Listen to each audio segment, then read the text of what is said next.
YouTube channel भक्ति सरिता पर उपस्थित सभी श्रोताओं और सभी सब्सक्राइब बंधुओं का एवं सभी भक्तों का एक बार फिर से हार्दिक स्वागत एवं अभिनंदन है। तो श्रोताओं, आज हम आपको फिर से एक रहस्यमय नई वीडियो लेकर के उपस्थित हुए हैं। श्रोताओं, आज हम आपको बताएंगे कि बाली और सुग्रीव का जन्म कैसे हुआ और उनके माता पिता कौन थे। तो श्रोताओं, इसे बताने से पहले यदि आपने अभी तक हमारे चैनल को लाइक, शेयर तथा सब्सक्राइब नहीं किया है तो कृपया हमारे चैनल को लाइक, शेयर तथा सब्सक्राइब अवश्य कर दें। साथ ही बेल आइकन को भी प्रेस कर दें जिससे कि आने वाले वीडियो की नोटिफिकेशन आपको मिलती रहे। तो श्रोताओं, बहुत पुरानी बात है।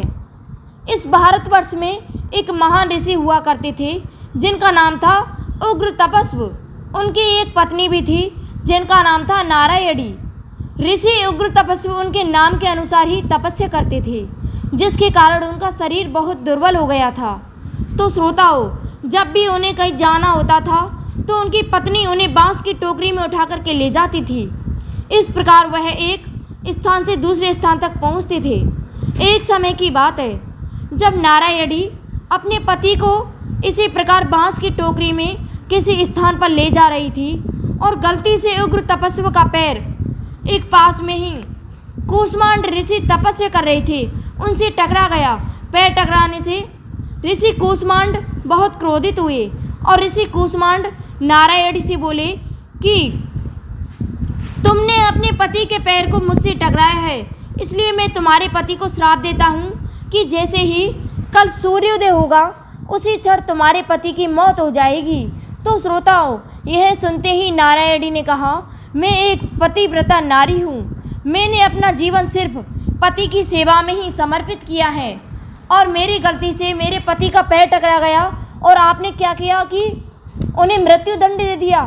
मैं आपसे सहमत नहीं हूँ। अगर मैंने संपूर्ण जीवन पत्नी व्रत धर्म का पालन किया है तो कल प्रातःकाल सूर्योदय नहीं होगा।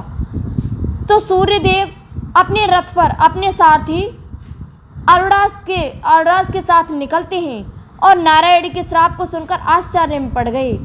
और जो सूर्यदेव का सारथी था उसने देखा कि रथ के पहिए एक तरफ से झुक गए हैं। ये सब देखकर उसने सूर्यदेव से कहा कि हे प्रभु, ये सब क्या है? अपने जीवन काल में पहली बार मैं ऐसा होते हुए देख रहा हूँ कि आप रथ के पहिए से आगे नहीं बढ़ पा रहे हैं। सूर्यदेव कहने लगे कि अरुणास, पृथ्वी लोक पर दो लोगों के बीच समस्या आ गई है जिसके कारण रथ रुक गया है। अरुणास बोला कि प्रभु, ऐसा लग रहा है कि इस समस्या को सुलझने में थोड़ा समय लगेगा, तो क्या मैं कुछ समय के लिए विराम ले सकता हूँ? सूर्यदेव कहने लगे कि आप जल्द ही वापस आना जाइए। अरुणास वहाँ से चले गए और अरुणास स्वर्ग की तरफ गया। वहाँ जाकर उन्होंने सोचा कि अब स्वर्ग में प्रवेश कैसे लिया जाए। उसके लिए उन्होंने एक सुंदर अप्सरा का रूप धारण किया और श्रोताओं, स्वर्ग के दरवाजे पर जाकर के खड़े हो गए। उन्होंने देखा कि इंद्र के सामने अनेक अप्सरा नृत्य कर रही हैं और तभी इंद्र की नज़र अप्सरा का रूप धारण किए हुए अरुणास पर पड़ी और देवराज इंद्र उनसे अत्यंत प्रभावित हुए और इंद्र उस अप्सरा को देखकर बड़े ही प्रसन्न हुए और कहने लगे कि मैंने ऐसी सुंदर अप्सरा पहली बार देखी है।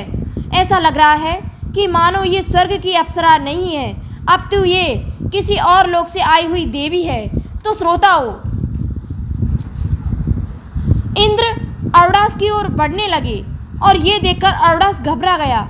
उन्होंने इंद्र से निवेदन किया कि आप जो सोच रहे हैं वो मैं नहीं हूँ। लेकिन इंद्र ने कहा कि मुझे इससे कोई फर्क नहीं पड़ता और इस प्रकार अप्सरा के रूप में अरुणास ने गर्भ धारण किया और श्रोताओं, उन्होंने एक पुत्र को जन्म दिया।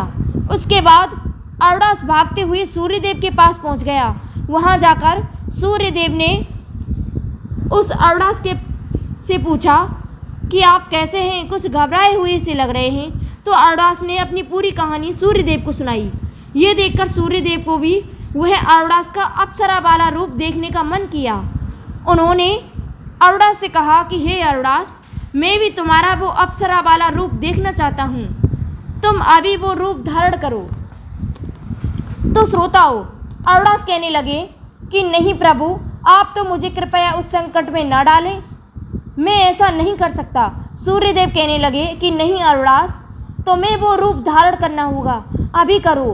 अरुणास ने फिर से वो अप्सरा वाला रूप धारण कर लिया। और श्रोताओं, अरुणास का इतना सुंदर रूप देखकर सूर्यदेव भी उनसे मोहित हो गए और अरुणास ने फिर से एक गर्भ धारण किया और सूर्यदेव से भी उन्होंने एक पुत्र पैदा किया। सूर्यदेव से जो पुत्र पैदा हुआ वो सुग्रीव के नाम से जाना गया। और श्रोताओं, देवराज इंद्र से जो पुत्र पैदा हुआ था उसे बाली के नाम से जाना गया। श्रोताओं, इस प्रकार इस कहानी का आधार वाल्मीकि रामायण में है। और श्रोताओं, अरुणास के गर्भ से बाली और सुग्रीव ने जन्म लिया था।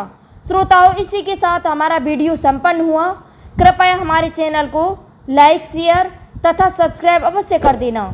साथ ही बेल आइकन को भी प्रेस कर देना, जिससे कि आने वाले वीडियो की नोटिफिकेशन आपको मिलती रहे। धन्यवाद। जय श्री कृष्ण।